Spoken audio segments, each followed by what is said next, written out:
who is in the mathematics department at Vanderbilt University, and the topic is the story of the Black Panther Party.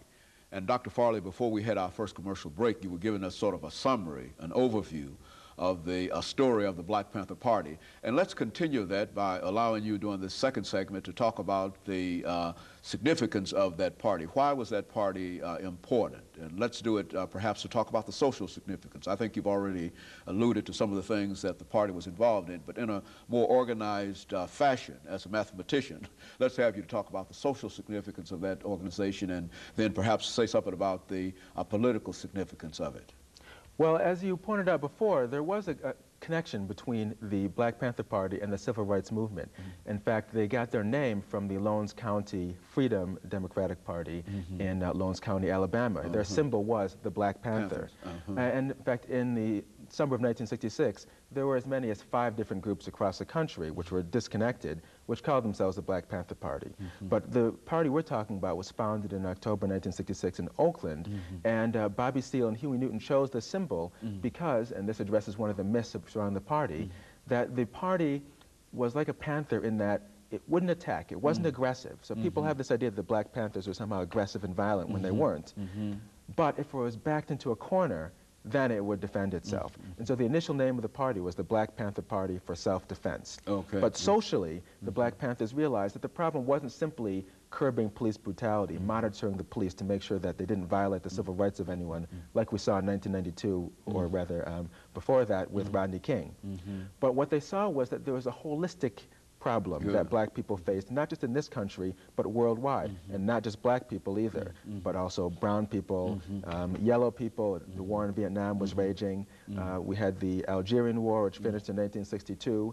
And they saw a connection between all of these struggles, and they didn't cut themselves off even from white people. They're one of the only groups, in fact, which formed coalitions with white people.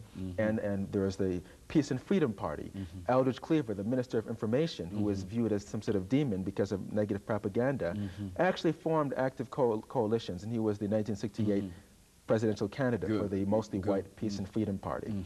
So socially, what the Black Panthers saw was we wanted, and you were talking about the black community, land, bread, housing, clothing, justice, and peace. And they implemented social programs in order to achieve those goals. For example, I mentioned the Free Breakfast for Children program. They saw that black children were going to school hungry, and so obviously they couldn't learn. So what did the Panthers do? They set up Free Breakfast for Children programs. Also, they set up free schools so that black children could learn about their own history and significance, socially, politically, and otherwise, in American society and in the whole world. What they also did was set up free health clinics. They saw most people were too poor to afford adequate health care.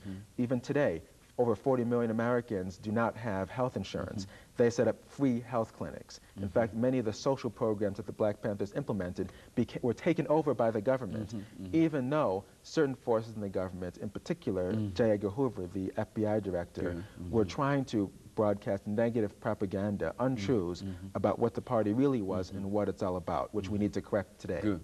And so in a real sense, the Panther Party was almost the forerunner for what would eventually become known as the Great Society, because I think the Great Society sort of represented a large number of federal programs dealing Head Start and dealing with literacy and et cetera, as a response to that. And you're saying that the party, the Panther Party, was involved in that before it became a sort of a national thing to do? Exactly. Now, there was no direct official connection. I understand. But the programs that the Panthers implemented, ironically, the government took on. And that's why we need to correct the historical record, so people know that these positive social programs that the Black Panthers implemented,